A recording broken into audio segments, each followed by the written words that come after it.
복을 받는 사람들은 어떤 사람들이냐?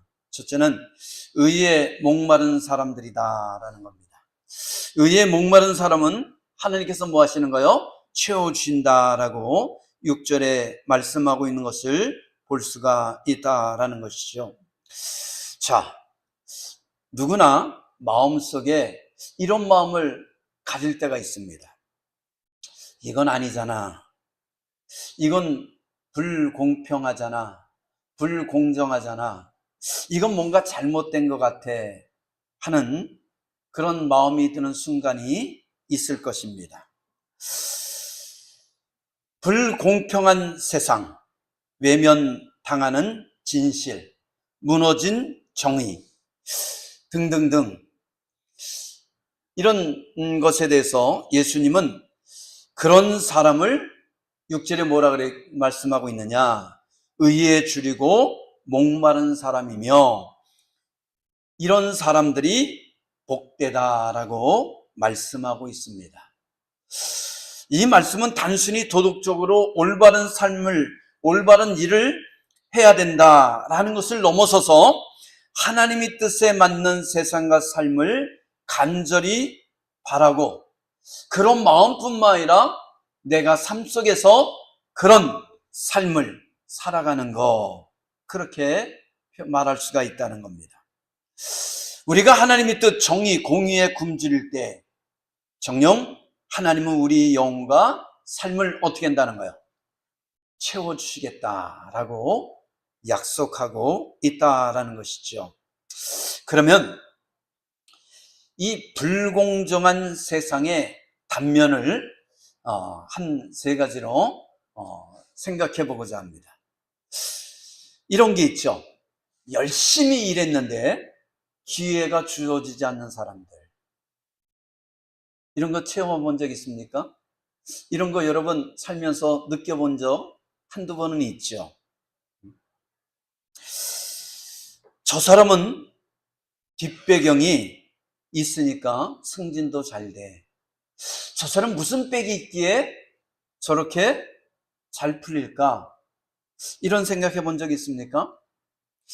나는 아침부터 밤까지 일하는데, 죽으라고 일하는데 나는 월세 내기도 왜 이렇게 벅찰까? 이런 뭔가 불공평하고 불공정한 그런 생각들을 한 번씩 해봤을 것입니다. 열심히 일하고 성실하게 살아도 어떤 사람은 백그라운드가 좋아 더 많은 기회를 얻고, 어떤 사람들은 노력해도 늘 제자리 걸음만 하고 있는 것. 뭔가 답답하지 않습니까? 왜 내 인생은 이 모양일까? 나는 바르게 산다고 몸부림치는데 오히려 불공정하게 살아가는 사람들이 더 잘 풀린 것 같은 거. 이럴 때 우리는 때로는 좌절감을 느끼게 됩니다. 그리고 마음속에 이렇게 외치게 되죠. 정말 인생은 불공평한 것 같아, 불공정한 것 같아 라고 생각이 듭니다.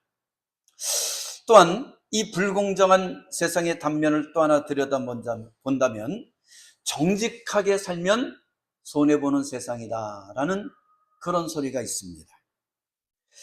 정직함보단 요령이 통하는 세상, 거짓말 안 하면 그 계약 못 따내 뿐만 아니라 정직하게 신고했더니 세금은 더 나오고 역가게는 탈세하고도 멀쩡하게 잘 먹고 잘 살고 있다는 거예요.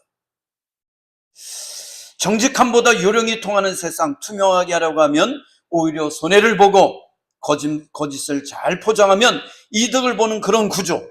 이럴 때 우리는 이렇게 묻습니다. 하나님, 이게 맞는 건가요?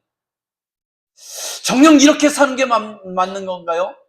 이렇게 살지 않으면 늘 뒤처지고 늘 좌절하는 그런 모습으로 살아야 되는 겁니까? 라는 그런 의문점이 들게 합니다. 또 하나는 약자의 목소리가 무시당하는 사회라는 겁니다. 학교폭력 피해자는 평생 트라우마로 살고 있는데 가해자는 연예인이 되고 좋은 직장에 들어가서 또는 부귀영화를 누리는 그런 모습을 보면 참 세상이 불공평하다, 어처구니 없다, 왜 이 모양이 됐는가라는 생각을 하게 됩니다. 정년 노인이나 장애인이 겪는 불편을 들어주는 사람이 없습니다.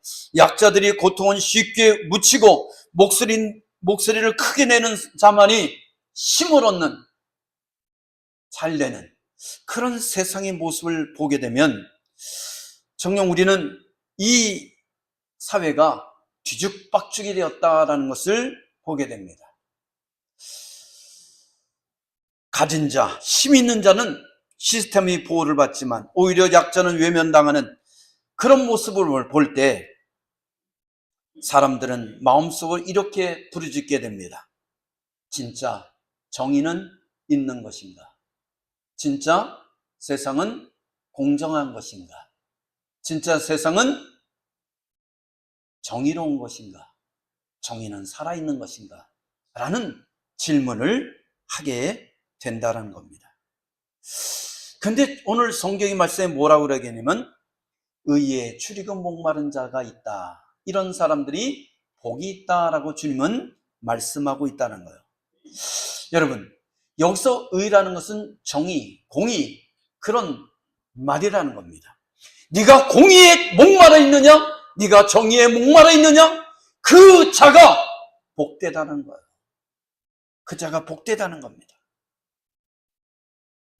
분명 하나님께서는 공의롭고 정의롭게 살아가는 사람들에게 뭘 주시겠다는 거예요? 배부르게 하시겠다라는 거예요.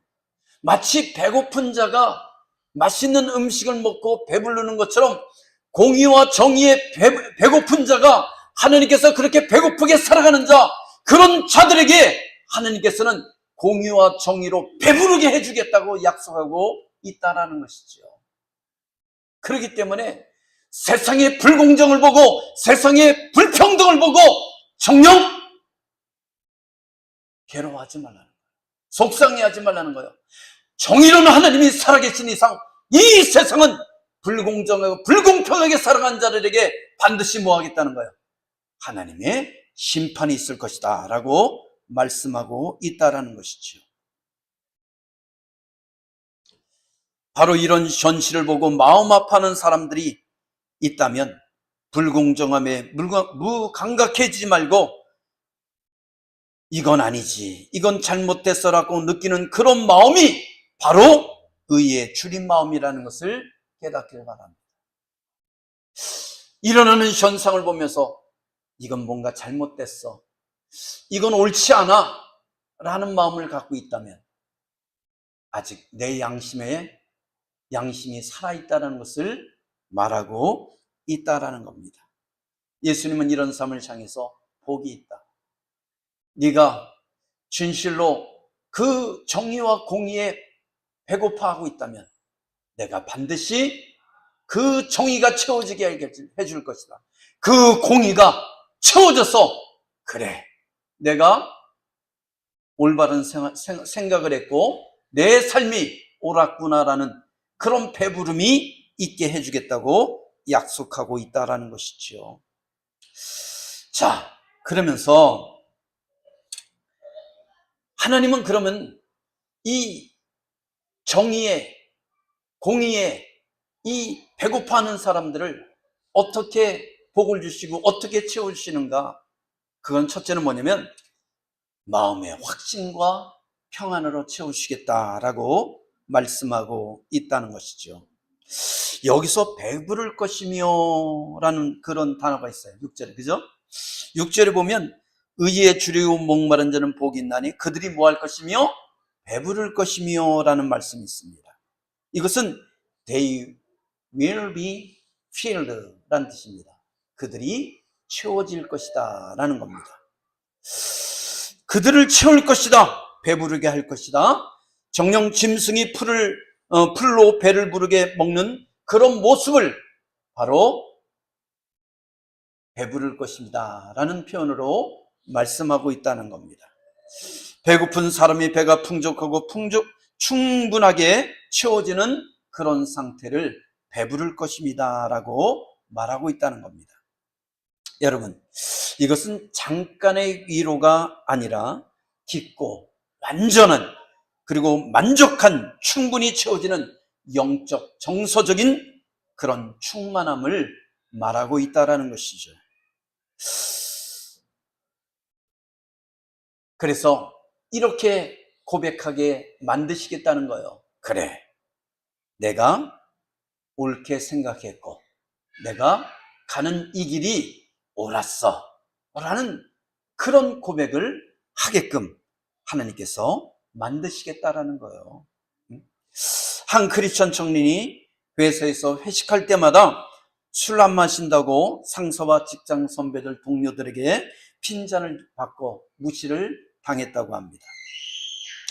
그래도 자신은 하나님의 자녀이고 세상과 구별된 삶을 살아야 한다며, 또한 말씀 속에 술 취하지 말고 성령 충만하라는 그 말씀을 붙잡고 정녕 버텼다고 합니다. 많은 괴로움이 있었겠죠. 비난이 있고 손가락질이 있고, 아이고 저 친구랑 같이 있으면 술 못 떨어져, 저 친구랑 같이 있으면 정녕 재수가 없어, 이런 소리가 들려올 때마다 참 내가 있는 이 자리가 얼마나 힘들고 괴로웠겠어요. 그러나 하나님의 공의가 살아있을 믿고 정의가 살아있을 믿고, 또한 오늘 본문의 말씀처럼 의에 줄이고 목마른 자는 복이 있나니 그가 배부를 것이며 라는 이 말씀을 믿은 거예요.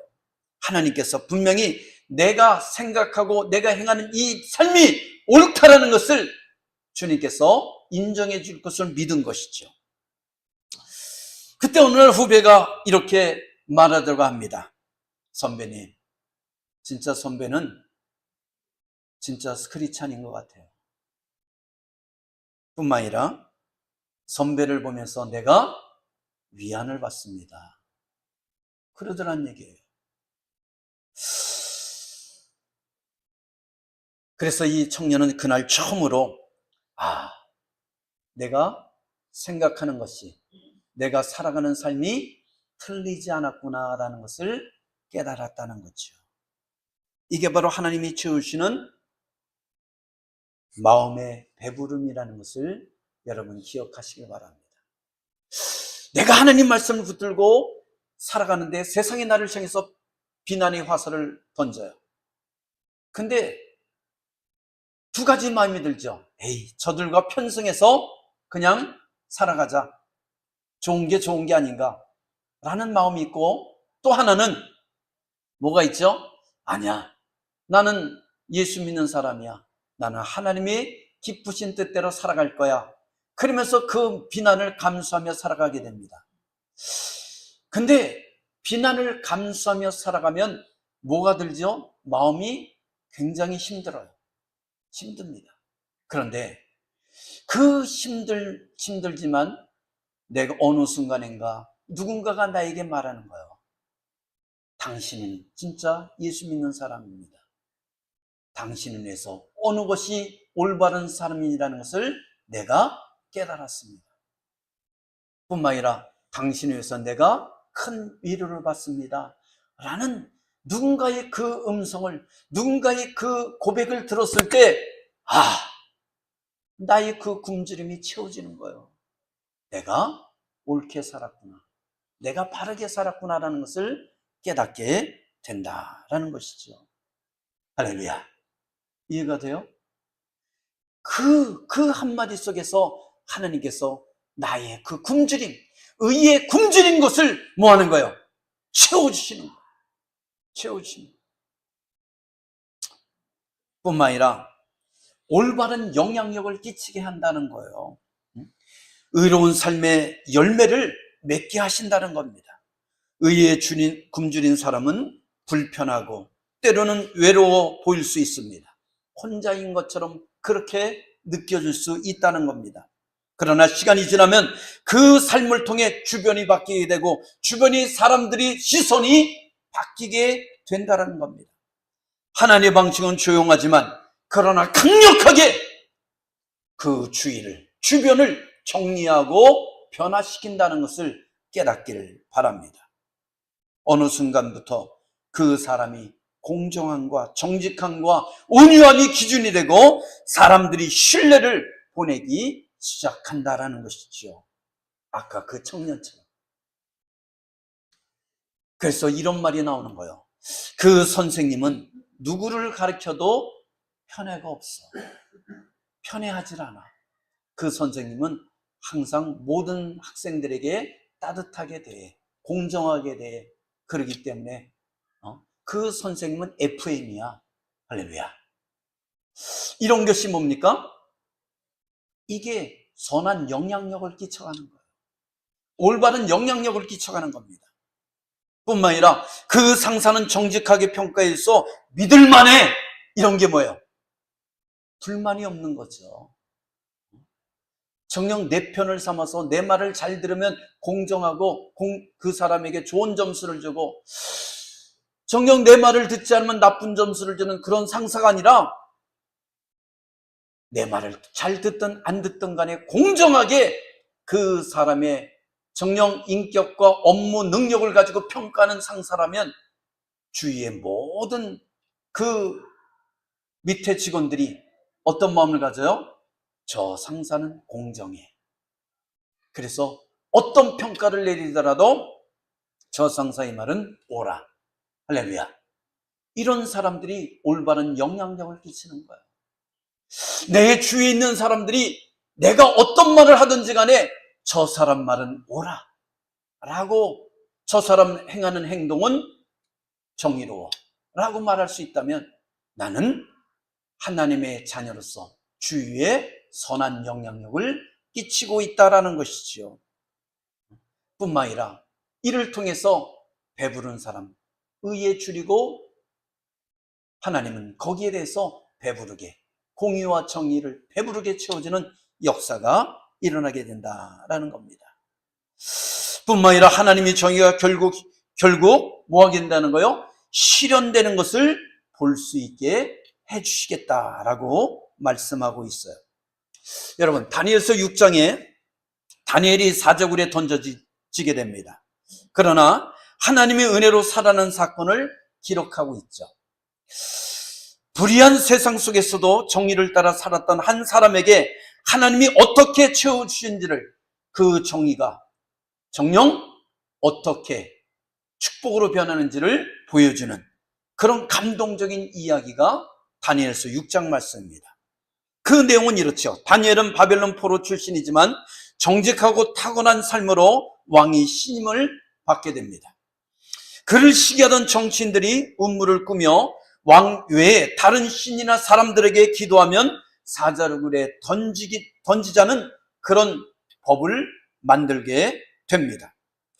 하지만 다니엘은 하루 3번 예루살렘을 향해서, 하나님을 향해서 무릎 꿇고 기도하는 그 습관을 정녕 멈추지 않았습니다. 자기가 죽는다는 것을 알면서도, 사자굴에 던져진다는 것을 알면서도 하나님 앞에 하루에 3번 무릎 꿇어 기도하는 것을 뭐 했어요? 멈추지 않았다라는 것이지요. 여러분, 이게 뭐예요? 바로 이것이 정녕 의의 목마른 자의 모습이라는 거예요. 옳은 것을 위해서, 의로운 것을 위해서, 정의로운 것을 위해서 세상에 어떤 죽음이 위협이 올지라도 타협하지 않는 것. 이게 뭐예요? 이게 의의 목마른 자의 모습이라는 거예요. 다니엘이 그랬어요. 하나님 앞에 기도하는 것이 옳다는 것을 알았기 때문에 정녕 하나님 앞에 기도했을 때 내가 사자굴에 던져진다는 것을 알았음에도 불구하고 그 죽음 앞에 굴복하지 않는 것, 그 불의에 굴복하지 않는 것, 이게 뭐예요? 의의 굶주린 자의 모습이라는 겁니다. 다니엘은 그 결과로 어떻게 했습니까? 불의한 자들의 음모에 정녕 이 굶주린 사자굴에 던져지게 되죠. 그러나 하나님께서는 다니엘이 그 올바르고 의에 굶주린 그 삶의 모습을 기억하셔서 천사를 보내셔서 사자 입을 봉하시고 정령 다니엘을 어떻게 했습니까? 잡아먹지 못하게 막아주셨다라는 거 아닙니까?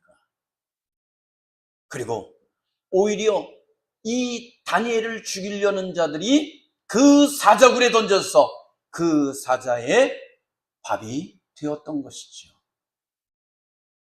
정녕 하나님은 의의 굶주린 이 다니엘을 축복하셔서 복을 주셔서 오히려 그 정의가 공의가 살아서 역사하셔서 다니엘이 죽는 게 아니라 살 수 있는 길을 열어주셨다라는 것입니다.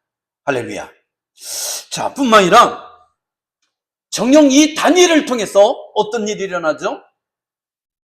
이 다리오 왕뿐만 아니라 온 나라가 하나님을 경외하는 그런 역사가 일어났다라는 것입니다.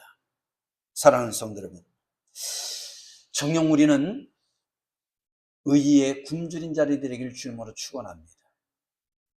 진실로 하나님의 말씀 앞에 그 말씀을 붙잡고 이 말씀이 옳은 것을 믿고 그 말씀대로 순종하며 살아가길 바랍니다. 이 말씀대로 살아갈 때 때로는 주위 속에 주변의 사람들에 의해서 손가락질을 받고 비난을 받을 수 있어요. 바로 그러나 하나님은 채워주시겠다고 약속하잖아요. 배부르게 하겠다고 약속하고 있잖아요. 하나님의 말씀에 순종할 때 비난받고 그리고 손가락 받을 수 있지만 끝내는 하나님께서 정의로운 자를 축복하시고 또한 그들에게 이 정의로 말미암아 오히려 큰 축복을 누리게 해주시겠다는 약속이 있다는 것을 우리가 깨닫고 반드시 정의는 승리하고 하나님의 말씀을 붙들고 살아가는 하나님의 백성들은 반드시 이긴다는 것을 우리가 깨닫고 살아가는 은혜가 있길 주님으로 축원합니다. 자, 그렇다면 두 번째는 뭐냐? 이 복받는 자는 어떤 사람이면 불쌍히 여기는 자다라는 겁니다. 우리가 7절 한번 읽어볼까요? 7절 시작. 궁일이 여기는 자는 복이 있나니 그들이 궁일이 여김을 받을 것이며. 할렐루야. 자, 그렇습니다. 이 궁일이 여긴 자는 복이 있다. 왜냐하면 궁일이 여긴 자는 자신도 이 궁일이 여김을 받을 수 있기 때문에 그렇다라는 겁니다. 궁일은 단순히 동정이 아닙니다. 상대방의 아픔을 마음으로 느끼고 직접 다가가서 손 내밀어 주는 것입니다. 뿐만 아니라 궁일은 행동하는 사랑이라는 것을 우리가 깨닫길 바랍니다. 궁일은 그냥 불쌍히 여기는 마음만 가지는 것이 아니에요. 그것은 정녕 뭐만 한 거예요? 이 반도 못 간 거예요.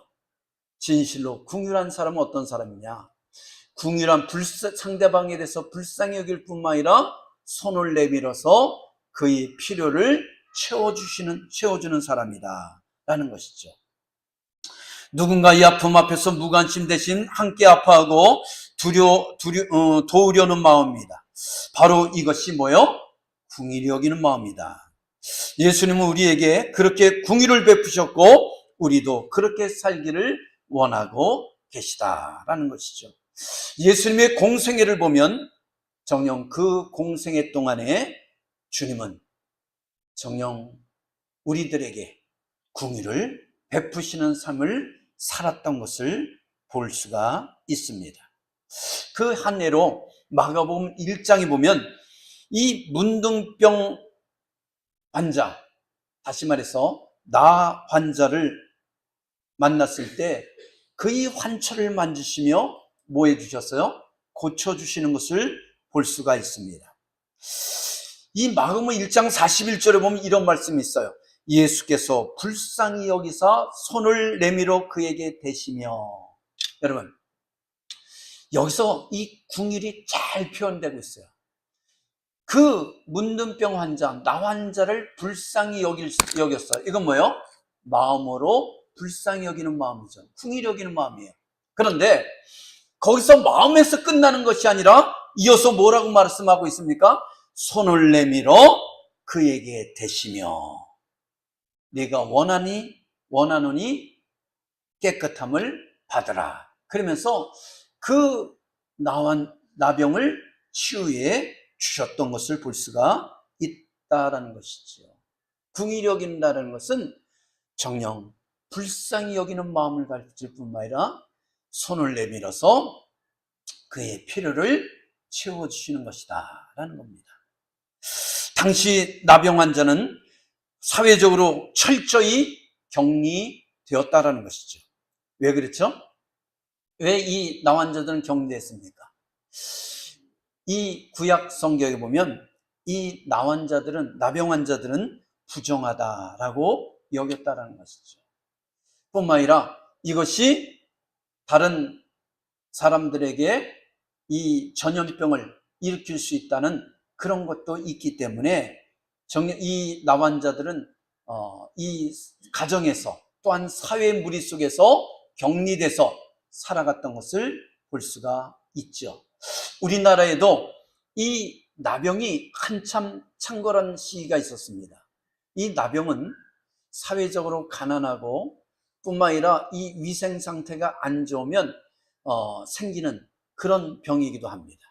그래서 우리나라에도 이 나병 환자촌이 있죠. 이 부평에도 있었고 소록도에도 이 나병 환자촌이 형성됐던 것을 볼 수가 있습니다. 격리됐다라는 거예요. 뿐만 아니라 누구도 그에게 가까이 가지 않았고 이 나병자를 만진다는 것 자체가 율법적으로 뭡니까? 금기되어 있었습니다. 하지만 예수님은 이 나병 환자를 불쌍히 여기고 먼저 다가가셔서 환처에 손을 대시며 그 나병을 뭐 했어요? 고쳐주셨다라는 것이죠. 이 행동은 단순한 치유를 넘어서 격리된 자에게 다가가신 긍휼의 행동을 보여주시고 있다라는 겁니다. 그러면 어떻게 우리 삶 속에서 이것을 적용할까라는 것이죠. 첫째는 뭐냐면 하나님께 나아가는 것을 주저하지 말라는 거예요.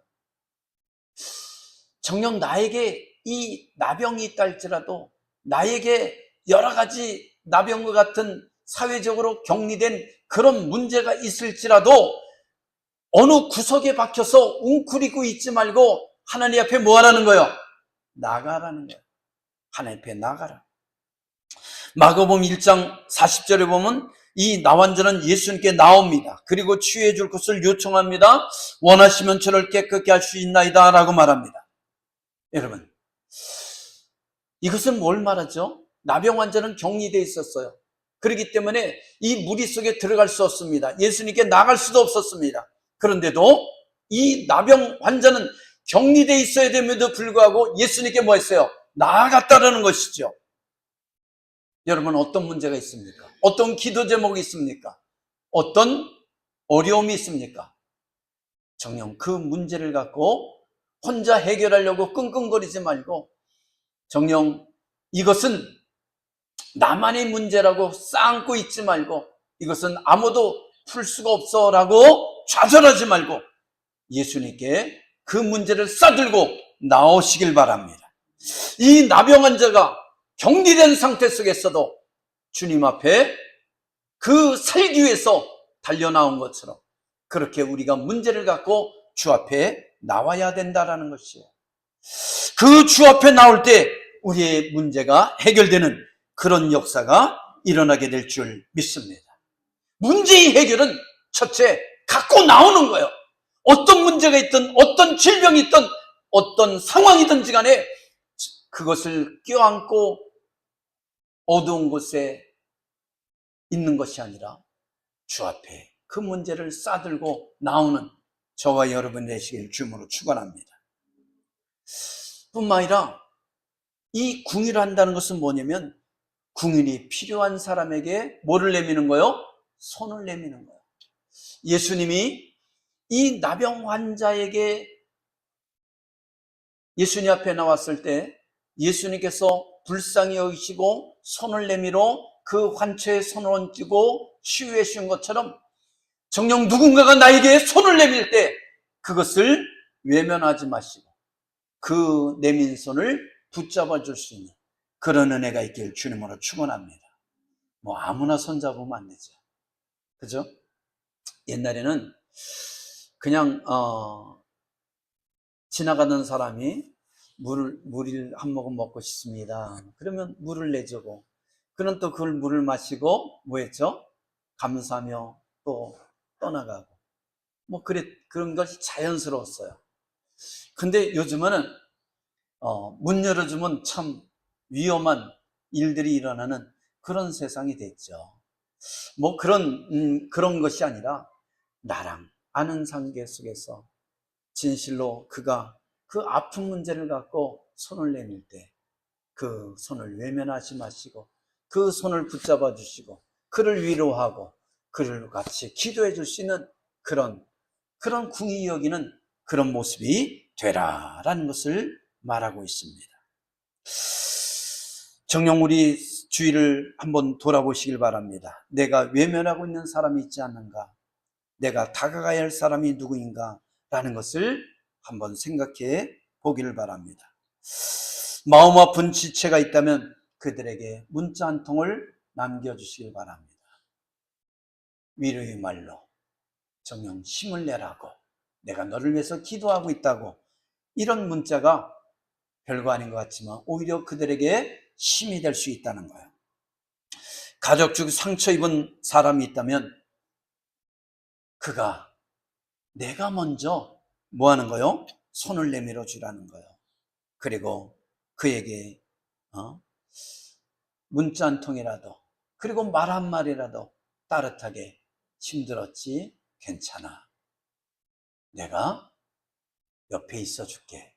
라는 그런 위로의 말씀을 전할 수 있는 은혜가 있길 바랍니다. 마음만 있다라는 것은 이것은 반뿐이 안 한 거예요. 마음만 가지고는 그 사람에게 전달이 안 돼요. 뭘 해야 된다고요? 손을 내밀어 줘야 돼요. 행동을 해야 된다는 거예요. 아내를 너무나 사랑할지라도 그냥 마음만 사랑하고 있으면 그 아내는 절대로 사랑하는 것을 몰라요. 그럼 어떻게 되죠? 당신을 사랑합니다. 남편도 마찬가지죠. 아내가 남편을 향해서 아무리 사랑한다 할지라도 말을 하면 알아요, 몰라요? 몰라요. 그러니까 어떻게 해요? 사랑한다는 것을 표현해줘야 돼요.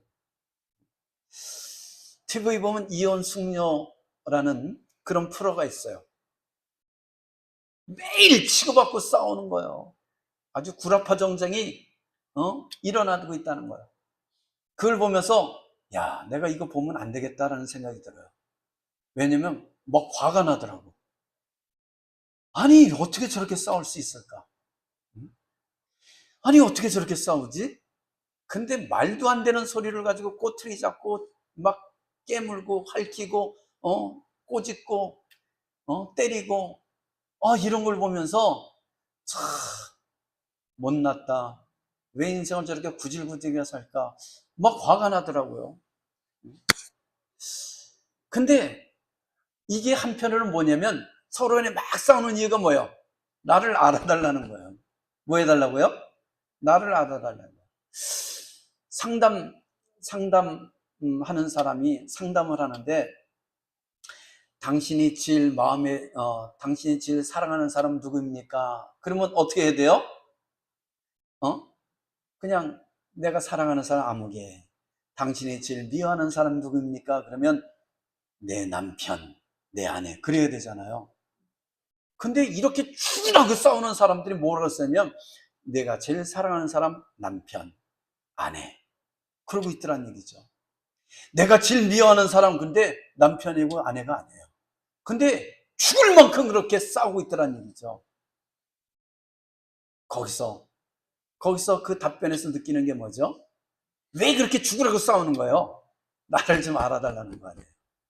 그러니까 마음만 가지고는 안 된다는 거예요. 사랑하고 있다는 것을 뭐 하는 거? 표현하라는 거죠. 근데 그 내용을 쓴 내용을 상담자가 그 남편에게 아내에게 들려주니까 뭐라는지 아세요? 몰랐다는 거예요. 내 남편이 나를 이렇게 사랑하는지 정녕 몰랐다는 거예요. 내 아내가 나를 이렇게 사랑하는지 난 전혀 몰랐다는 거예요. 나를 미워하는 줄만 알았다는 거예요. 그래서 죽으라고 싸우는 거라는 거예요. 여러분, 표현을 해야 되는 거예요. 궁일이 여긴다는 것은, 사랑한다는 것은 뭐예요? 표현할 줄 알아야 돼요. 표현하지 않으면 알 수가 있어요, 없어요? 없다라는 것이죠. 예수님도 정녕 이 환자에게, 나병 환자에게 어떻게 했어요? 그가 다가왔을 때 불쌍히 여기고 손을 내미셔서 그를 뭐 하셨다는 거요? 치유해 주셨다라는 겁니다. 그러게 내 주위에, 내 가족 중에 누군가가 정녕 불쌍히 여기는 마음이 있다면 그에게 손을 내밀어서 그 아픔을 싸매주고 안아줄 수 있는 은혜가 있길 바랍니다. 얼마나 많아요. 아까 우리 이 목사도 기도했지만 이 주위에 구원받을 대상이 얼마나 많은지 몰라요. 그들에게 복음을 전하는 거, 내가 알고 있는 그 사람에게, 내 가족에게, 내 이웃에게 예수 믿으세요. 그리고 그를 주님의 품으로 인도할 수 있는 것, 이것이 가장 큰 사랑의 표현이요. 예수 믿지 않는 사람들에게 예수를 전하는 것이 그 영혼을 가장 불쌍히 여기는 그런 마음이라는 것을 우리가 깨닫길 바랍니다. 이 하나님께서 우리를 너무나 불쌍히 여기셔서 우리 같은 죄인을 구원하기 위해서 예수 그리스도를 이 땅에 보내주셔서 십자가에 못 박게 하시고 우리 죄를 대속하셨잖아요. 그 예수 그리스도의 보혈의 피로 우리를 대속해 주신 줄 믿습니다. 그러기에 그 누군지 그 예수 그리스도를 믿는 자에게 구원을 주셨잖아요. 영생을 주셨잖아요. 바로 이것이 뭐예요? 궁일이 여기는 마음이죠. 가장 불쌍히 여기는 마음은 뭐냐? 예수를 믿지 않게 예수를 전하는 것, 이게 가장 궁일이 여기는 마음이요. 내가 가장 큰 사랑의 손길을 내민다는 것을 기억하시기 바랍니다. 억만금을 줄지언정 그들을 구원할 수가 없어요. 그들을 구원할 수가 없습니다. 내가 가진 모든 것을 다 준다 할지라도 그들을 구원할 수 없어요. 그런데 내가 믿는 그 예수를 전하고 그 예수를 나눠줄 때 그에게 가장 궁일이 여기는 마음으로 가장 귀한 것을 나눠줄 수 있다는 것을, 가장 귀한 것을 베푼다는 것을 여러분들이 기억하시기 바랍니다. 그래서 입을 닫지 마시고 입을 열어서 예수를 전하는 그런 나팔들이 되길 주님으로 축원합니다. 축원합니다. 기도합니다. 사랑이 많으신